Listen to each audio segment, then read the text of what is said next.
अस्सलाम वालेकुम नाजरीन, आप देख रहे हैं INN चैनल। मैं हूं शेख अहमद अली। इस न्यूज़ बुलेटिन में आइए नज़र डालते हैं दिन भर की बड़ी खबरों पर। जुड़वा शहर हैदराबाद और सिकंदराबाद में लोगों ने होली का त्यौहार मजहबी जोशो खरोश से मनाया। नौजवानों ने सुबह सवेरे से ही मेले की तकरीबात में हिस्सा लिया। उन्होंने एक दूसरे पर रंग लगाकर इस होली त्यौहार का मज़ा लिया। हैदराबादियों ने ख़ानदान, दोस्तों और रिश्तेदारों के साथ त्यौहार मनाया। दूसरी जानिब Secunderabad, Gachibowli, Hitech City, People's Plaza, exhibition ground और दीगर मकामात पर होली की तकरीबात का एहतमाम किया गया।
మంచి కార్యక్రమం ముఖ్యంగా హోలీ పండుగ రంగుల పండుగ।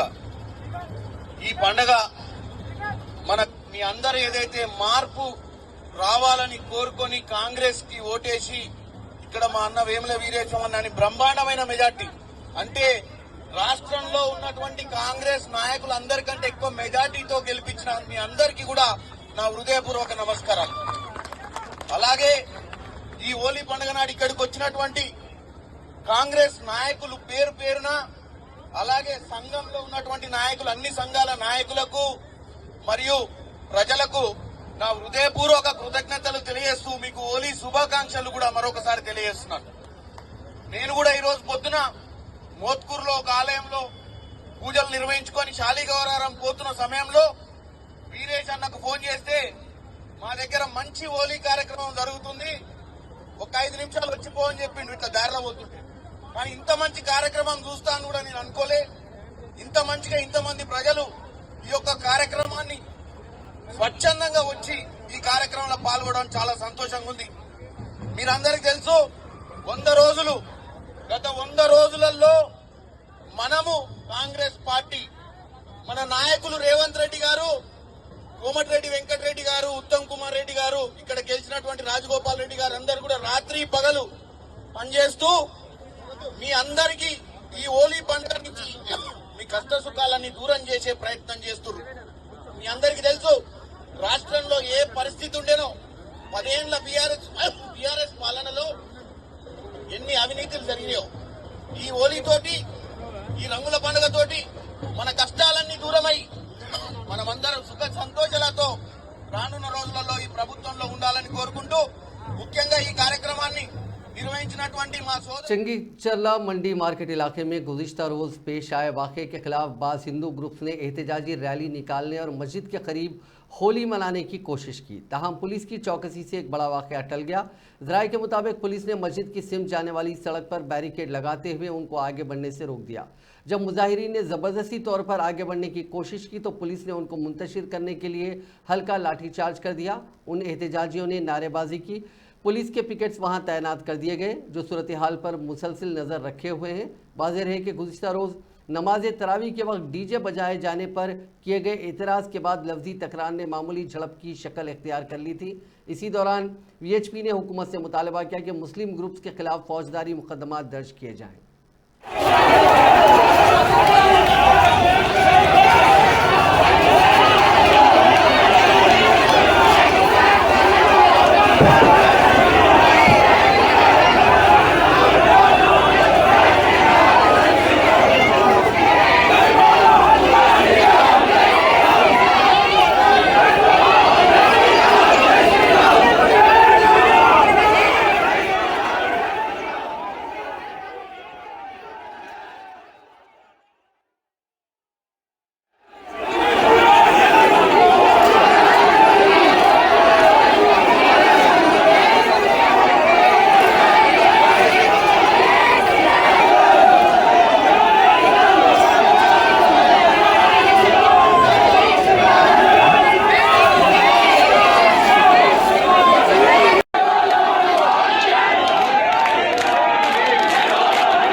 रियासती हुकूमत ने जुलाई से हेल्थ प्रोफाइल कार्ड जारी करने का फैसला किया है। वज़ीर आईटी व इंडस्ट्रीज डी श्रीधर बाबू ने हैदराबाद के आरटीसी कला भवन में मुनक़िदा एक तकरीब से खिताब करते हुए कहा कि कांग्रेस हुकूमत अवामी फलाह बहबूद और तरक्की के कामों में बग़ैर किसी इम्तियाज़ के रियासत के तमाम अफराद के साथ मसावी सलूक कर रही है।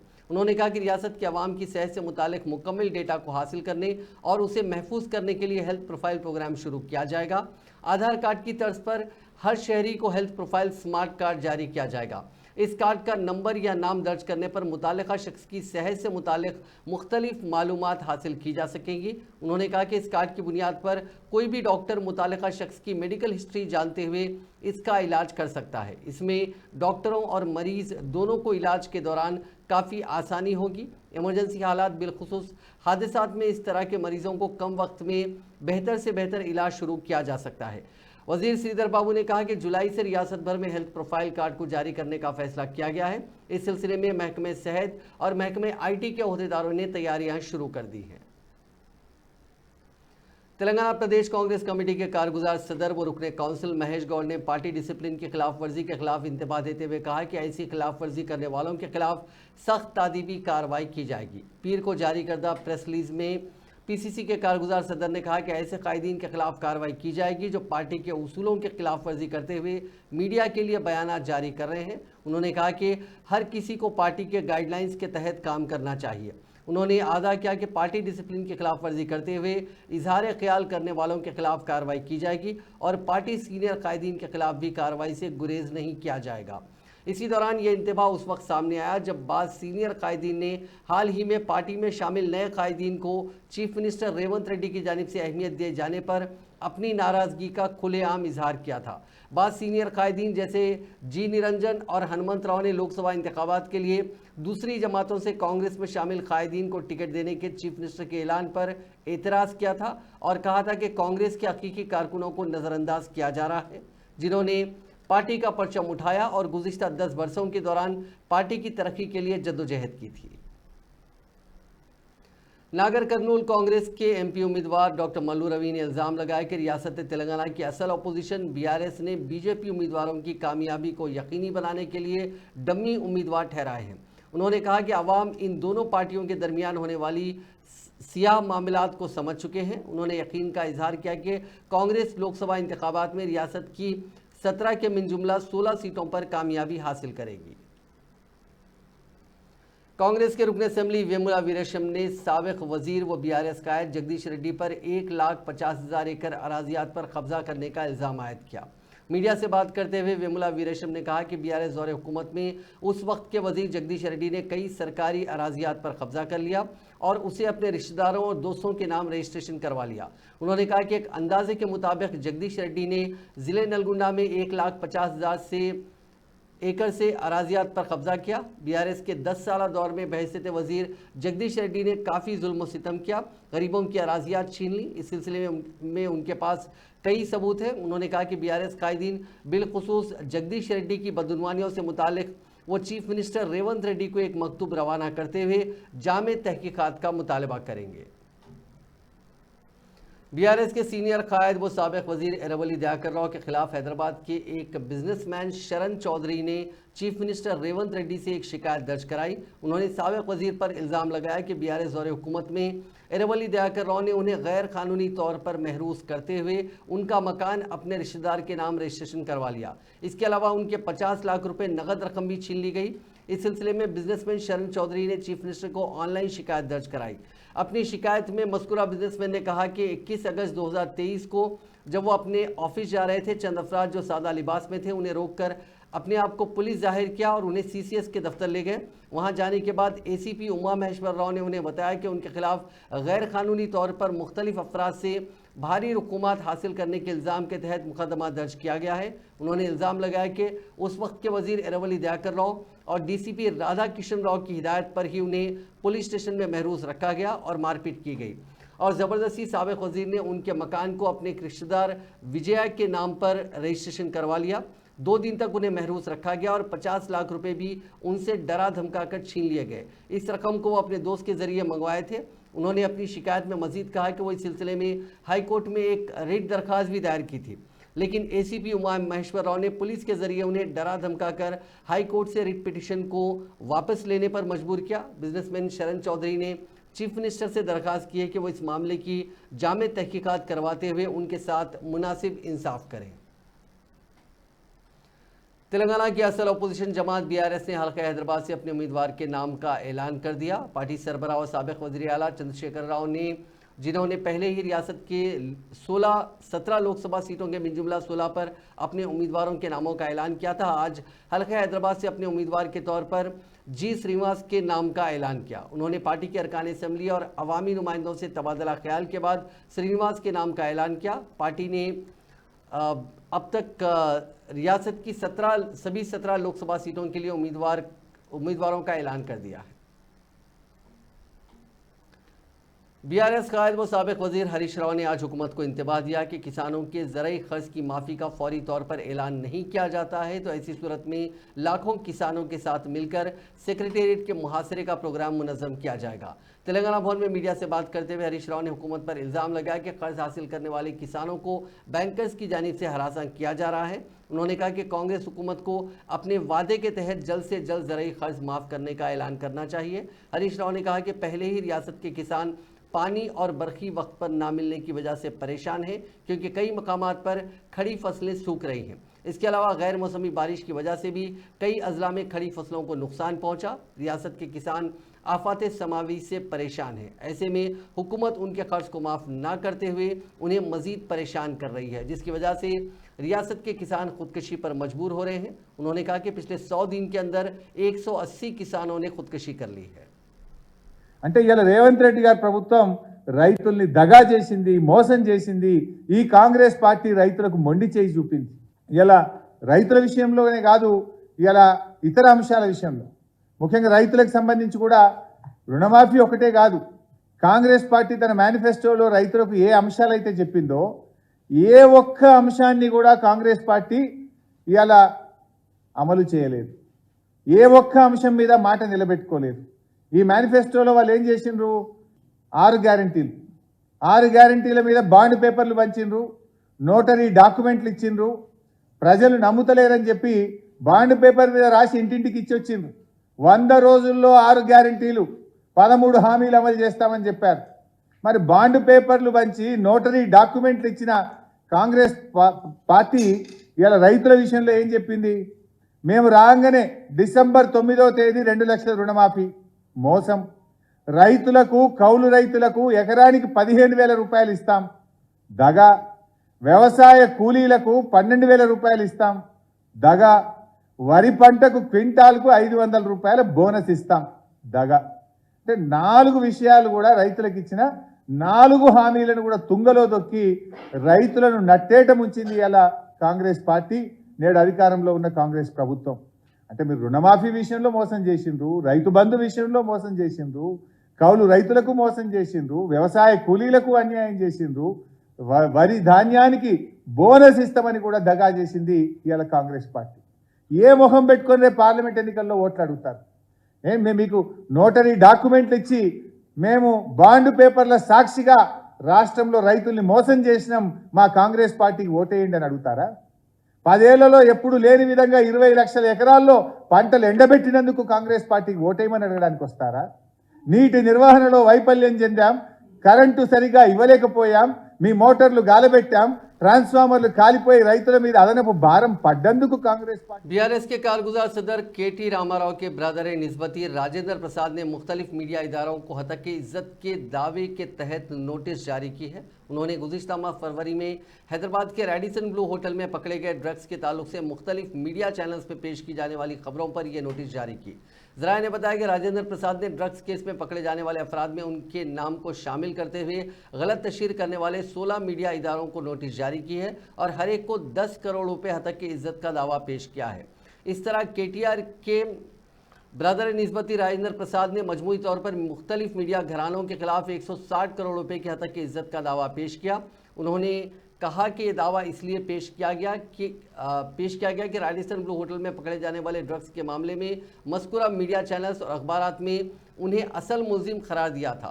गलत इत्तला देने वाले मीडिया घरानों को नोटिस जारी की गई है, जिन्हें नोटिस मौसूल होने के एक हफ्ते के अंदर जवाब दाखिल करने की हिदायत दी गई है। इसके अलावा उनकी इमेज को बिगाड़ने वाले पोस्ट और वीडियोस को सोशल मीडिया प्लेटफॉर्म से हटा देने की भी हिदायत दी गई है और उनसे गैर मशरूत माजरत ख्वाही पर भी जोर दिया गया। बसूरत दीगर 10 करोड़ रुपए उन्हें अदा करना होगा।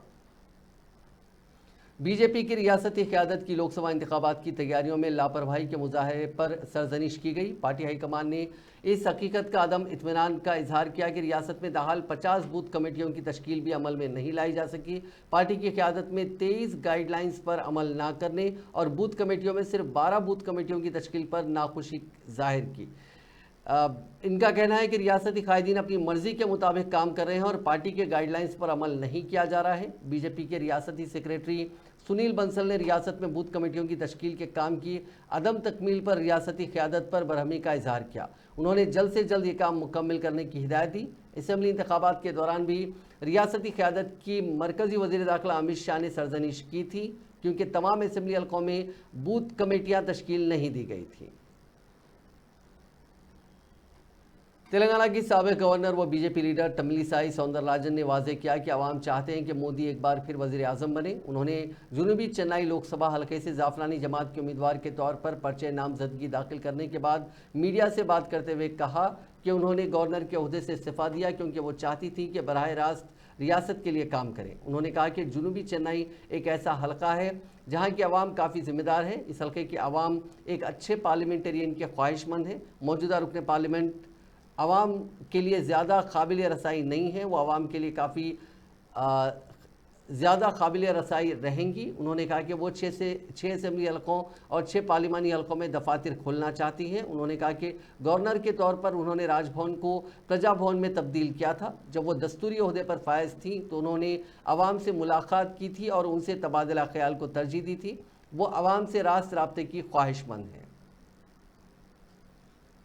आंध्र प्रदेश के असल अपोजिशन तेलुगु देशम के कौमी जनरल सेक्रेटरी व साबिक़ वज़ीर नारा लोकेश ने उनकी कार की पुलिस की जानिब से बार बार तलाशी पर पुलिस पर बरहमी का इजहार किया। उन्होंने पुलिस ओहदेदार से कहा कि कल सुबह उनकी कार की मंगलगिरी इलाके में तलाशी ली गई और शाम में भी उनकी कार की तलाशी ली गई। उन्होंने इल्ज़ाम लगाया कि रियासत की बरसर इख्तिदार जमात वायएसआर कांग्रेस के कायदीन की कारों के काफ़िले को नहीं रोका जा रहा है। उन्होंने इसे हरासानी से ताबीर किया। उन्होंने कहा कि गुज़िश्ता 3 दिनों के दौरान 4 मरतबा उनकी कार को रोक कर तलाशी ली गई। తమాషలాడొద్దని చెప్పండి టీజీని తమాషలాడొద్దని చెప్పండి ఏంటి సార్ ఇది పొద్దున ఆపుతారు మధ్యాహ్నం ఆపుతారు ఎన్నిసార్లు ఆపుతారు సార్ ఎక్కడ ఆపారు ఏ ఎంపీ గారిని ఆపారు సార్ అయోధ్యరామ్ రెడ్డి గారిని ఆపారా మీరు బండి పద్ధతి కాదు శ్రీనివాసరావు గారు ఇది గుర్తుపెట్టుకోండి పద్ధతి కాదు ఇది 3 రోజుల్లో ఇది 4వ నన్ను ఆపుతున్నారు అంటే నా పరువు తీయాలనుకుంటే తమాషలాడొద్దని చెప్పండి టీజీని తమాషలాడొద్దని చెప్పండి ఏంటి సార్ ఇది పొద్దున ఆపుతారు మధ్యాహ్నం ఆపుతారు ఎన్నిసార్లు ఆపుతారు సార్ ఎక్కడ ఆపారు आरटीसी के मैनेजिंग डायरेक्टर वीसी सजनार ने आज आवाम को मशवरा दिया कि ड्रग्स पार्सल आने से मुतालिक फ़ोन कॉल्स या IVR कॉल्स का जवाब ना दें। अगर इस तरह के कॉल्स मौसूल हो रहे हैं तो ऐसी सूरत में साइबर क्राइम हेल्पलाइन 1930 पर फ़ोन करते हुए शिकायत दर्ज करवाएं। उन्होंने कहा कि बाद साइबर मुजरिमीन पुलिस की तर्ज पर बात करते हुए ड्रग्स पार्सल मौसूल होने की झूठी इतला देते हुए आम अफराद को परेशान करने की कोशिश कर रहे हैं। उन्होंने कहा कि साइबर मुजरिमीन पुलिस के नाम पर इस तरह के फ़ोन कॉल्स करते हुए ड्रग्स और दहशतगर्दों से ताल्लुकात रखने का इल्ज़ाम लगाते हुए बैंकों से भारी लेन देन करने का भी इल्ज़ाम लगा रहे हैं और इस तरह के कॉल से परेशान होने वाले मासूम अफराद से भारी रकूमात वसूल कर रहे हैं।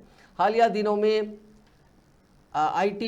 IIT हैदराबाद के PhD स्कॉलर को भी इस तरह के एक फ़ोन कॉल मौसूल हुआ था, जिसके ज़रिए उन्हें 30 लाख रुपए का धोखा हुआ। फ़ोन करने वालों ने धमकी दी थी कि दहशतगर्द के स्लीपर सेल से इस स्कॉलर के अरकान ख़ानदान को जान का ख़तरा है। घर पर नज़रबंद करने के नाम पर उन्हें 6 दिनों से घर से बाहर निकलने नहीं दिया और बाद में मज़कूरा स्कॉलर को एहसास हुआ कि वो धोखाधड़ी का शिकार हुए हैं। इसके बाद वो पुलिस से रुजू होकर साइबर मुजरिमीन के खिलाफ शिकायत दर्ज कराई। होली खेलने के बाद दरिया में कपड़े धोने के दौरान 4 नौजवान गर्क हो गए। ये वाकया कुमरम भीम आसिफाबाद जिले के दरियाए वर्धा में पेश आया। उन नौजवानों की शिनाख्त नदीमाबाद गांव के रहने वाले 25 साला संतोष, 23 साला प्रवीण, 22 साला कमलाकर और 22 साला साई के तौर पर की गई। पुलिस ने बताया कि होली खेलने के बाद ये नौजवान दरिया में कपड़े धो रहे थे कि अचानक ये वाकया पेश आया। उनकी नाशों को निकालने की कोशिश की जा रही है। संगारेड्डी जिले के एक शख्स ने बेटे की शादी के तोहफे के तौर पर मोदी को वोट देने की मेहमानों से ख्वाहिश की। उसने शादी के रुखों पर मोदी की तस्वीर भी शाये करते हुए ये अनोखी ख्वाहिश की। नरसिम्लू के बेटे साई कुमार की शादी महिमा रानी से होने वाली है। नरसिम्लू ने बेटे की शादी के मौके पर दोस्तों और अरकान खानदान के अलावा रिश्तेदारों को मदऊ करते हुए उनमें रुखे तकसीम किए, जिसमें तमाम से ख्वाहिश की गई कि उनके बेटे की शादी में शिरकत करते हुए तोहफे के तौर पर लोकसभा के इंतखाबात में मोदी को वोट देते हुए हौसला अफजाई करें। उन्होंने रुखे पर तहरीर किया कि मोदी को वोट आपकी तरफ से हमारे लिए बेहतरीन तोहफा होगा। ये पता नहीं चल सका कि आया नरसिम्लू बीजेपी का रुकन है या नहीं। ये शादी 4 अप्रैल को पटनचेरू में होने वाली है। नाजायज ताल्लुकात की बुनियाद पर एक शख्स के कत्ल की वारदात के सिलसिले में पुलिस ने 5 मुलजिमीन को गिरफ्तार करते हुए रिमांड कर दिया। तफसीलात के मुताबिक तेलंगाना के जिले नलगुंडा के एनी शट्टी दोपलापल्ली इलाके में इस माह की 17 तारीख को यह वारदात पेश आई थी। नाविया नामी एक शादीशुदा खातून के नाजायज़ ताल्लुकात घर के करीब वाक़ शराब की दुकान में काम करने वाले सतीश नामी शख्स से हो गए थे। खातून ने सतीश और उसके साथियों की मदद से अपने शोहर ईश्वर का कत्ल कर दिया। पुलिस ने बताया कि मंसूबे के मुताबिक सतीश और 3 दीगर अफराद ने ईश्वर का कत्ल कर दिया और उसकी लाश को कुएं में फेंक दिया। ईश्वर उन नाजायज़ ताल्लुकात पर बीवी को इंतबाह दे चुका था, जिसको रास्ते से हटाने के लिए ये वारदात अंजाम दी गई। पुलिस ने बीवी के बशमूल 5 मुलजिमीन को गिरफ्तार करके रिमांड पर भेज दिया। पुलिस का लिबास पहनकर मोबाइल फ़ोन की चोरी करने वाला शख्स पकड़ा गया। इसे अवाम ने पकड़कर पुलिस के हवाले किया। यह वाक़या तेलंगाना के ज़िले निर्मल के कड़ियम मंडल में पेश आया। ज़राए के मुताबिक ज़िले करीमनगर का राजू नामी शख्स ने पुलिस की वर्दी में एक शख्स के सेलफोन की चोरी कर ली। वो दूसरी जगह ऐसी ही चोरी की कोशिश कर रहा था कि मकामी अफराद ने इसे पकड़ लिया और पुलिस के हवाले कर दिया। जब इससे पूछा गया कि यह वर्दी कहाँ से आई तो उसने पुलिस को बताया कि उसने अपने भाई की वर्दी पहन रखी है, जो बतौर कांस्टेबल काम कर रहा है। सैबराबाद एसओटी पुलिस ने अल्फा जुल्म और दीगर दवाओं की स्मगलिंग में मुलविस एक गिरोह को गिरफ्तार किया। कुत्तूर पुलिस स्टेशन हुदूद में गाड़ियों की तलाशी के दौरान पुलिस ने 3 अफराद को गिरफ्तार कर लिया, जो मारुति स्विफ्ट कार में दवाएं ले जा रहे थे। पुलिस ने बताया कि जब्तशुदा माल की मालियत 15 लाख रुपए है। पुलिस को पता चला कि नागर कर्नूल में इन दवाओं की तैयारी का काम किया जा रहा है। पुलिस के मुताबिक अनिल गौड़ ने अल्फा जोलम की स्मगलिंग से हासिल करदा रकम से मारुति स्विफ्ट कार खरीदी थी। पुलिस मुलजिमीन से पूछगछ कर रही है। हालत नशा में बाज़ अफराद की जानिब से कचरे में लगाई गई आग के नतीजे में 5 दुकाना जलकर खाकस्तर हो गई। ये वाक़या आंध्र प्रदेश के कर्नूल के नए बस स्टैंड पर पेश आया। मकामी अफराद ने बताया कि शहर के नए बस स्टैंड के करीब एक शराब की दुकान में नौजवानों ने शराब पीकर कचरे को आग लगा दी। मुतासरीन ने बताया कि इस वाक़े में करोड़ों रुपए मालियत के ऑटो, कारें, मशीनें और दीगर सामान मुकम्मल तौर पर जलकर खाकस्तर हो गए। उन्होंने हुकूमत से शराब की दुकान को उनके दुकानों के करीब से हटाने का मुतालबा किया। मुतासरीन ने कहा कि इस वाक़े के फ़ौरन बाद महकमे फायर ब्रिगेड को इतला देने के बावजूद वो देर से पहुंचे, जिसकी वजह से आग तेज़ी के साथ भड़क उठी। उन्होंने हुकूमत से नुकसान का मुआवजा अदा करने का मुतालबा किया। सिकंदराबाद के बोइनपल्ली पुलिस स्टेशन हुदूद में पेश आए खौफनाक सड़क हादसे में नौजवान लड़का और लड़की हलाक हो गए। तफसीलात के मुताबिक शिवानंदिनी और आकाश सुचित्रा इलाके से बाइक पर बोइनपल्ली जा रहे थे। मेट्रो के पिलर नंबर 44 पर बाइक पर पहुंचने के बाद उनके करीब इंटरनेट केबल की तार गिर गई, जिस पर आकाश ने बाइक को सड़क पर रोक दिया। इसी दौरान पीछे से आने वाली लॉरी ने उन्हें टक्कर मार दी और दोनों की मौके पर ही मौत हो गई। हादसे की इत्तला मकामी अफराद ने फौरी तौर पर पुलिस को दी, जिसके बाद पुलिस वहां पहुंची और लाशों को पोस्टमार्टम के लिए गांधी अस्पताल मुंतकिल किया। मध्य प्रदेश में उज्जैन में वाक़ मशहूर महाकाली मंदिर में आज पूजा के दौरान आग लगने से 14 अफराद जख्मी हो गए, जिन्हें अस्पताल में दाखिल कराया गया। वाक़े की इत्तला मिलते ही वज़ीर आला डॉक्टर मोहन यादव ने खुद उज्जैन इंतज़ामिया से रब्ता किया और ओहदेदारों को ज़रूरी हिदायत दी। उज्जैन के कलेक्टर नीरज कुमार सिंह ने सोशल मीडिया के जरिए कहा कि महाकाल मंदिर में आरती के दौरान आतिशज़दगी के वाक़े की मजिस्ट्रियल इंक्वायरी के अहकाम दिए गए हैं।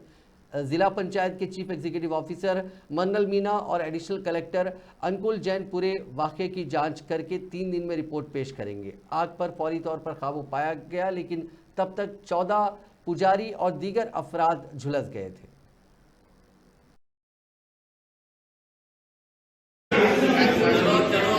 जी अरविंद, जी अरविंद, थोड़ा आपको चलेगा हमको डॉक्टर साहब की टीम को इलाज करना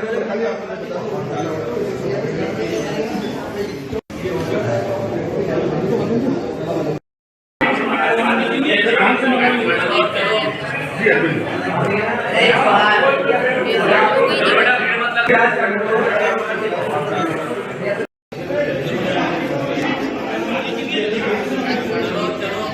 जी अरविंद, थोड़ा आपको चलेगा। दिल्ली के वज़ीर आला अरविंद केजरीवाल इस वक्त एनफोर्समेंट डायरेक्टरेट की हिरासत में है और हिरासत में रहते हुए भी वो हुकूमत चला रहे हैं। उन्होंने ईडी रिमांड पर रहते हुए 23 मार्च को सरकारी हुक्म जारी किया, जिस पर एनफोर्समेंट डायरेक्टरेट ने नोटिस लिया और इस बात की जांच करने का फैसला किया कि क्या ये दुरुस्त है। एक ईडी अफसर ने इस ताल्लुक से बताया कि वो इस बात की तहकीकात कर रहे हैं कि क्या ऐसा हुक्म जारी करना पीएमएलए कोर्ट की तरफ से दी गई हिदायत के दायरे में है। दरअसल ये सवाल कई लोग उठा रहे हैं कि क्या हिरासत के दौरान हुकूमत चलाने के लिए केजरीवाल ज़रूरी दस्तावेज पर दस्तखत कर सकते हैं। हालांकि अदालती हुक्म के मुताबिक केजरीवाल रोज़ाना शाम 6 से 7 बजे के दरमियान आधा घंटा अपनी बीवी सुनीता केजरीवाल और पर्सनल असिस्टेंट बब्बू कुमार से, जबकि आधा घंटा अपने वकला से मुलाकात कर सकते हैं। यानी इस दरमियान वो ज़रूरी बातचीत और सलाह मशवरा करने का हक रखते हैं, लेकिन क्या वो सरकारी अहकाम जारी कर सकते हैं, इसको लेकर जांच चल रही है। दोनों तेलुगु रियासतों तेलंगाना और आंध्र प्रदेश में शदीद गर्मी की लहर जारी है और दर्जे हरारत रोज़ बरोज़ नई बुलंदियों को छू रहा है। दोनों रियासतों के कई इलाकों में दिन का दर्जे हरारत मामूल से ज़ायद दर्ज किया गया। शुमाल मगरिबी हवाओं के ज़ेर असर कई मकामात पर दर्जे हरारत मामूल से 4 था 5 डिग्री ज़ायद दर्ज किया गया। गर्मी से बचने के लिए लोग मुख्तलिफ तदाबीर इख्तियार कर रहे हैं। नाजरीन, इस न्यूज़ बुलेटिन में बस इतना ही। आप देखते रहिए INN चैनल।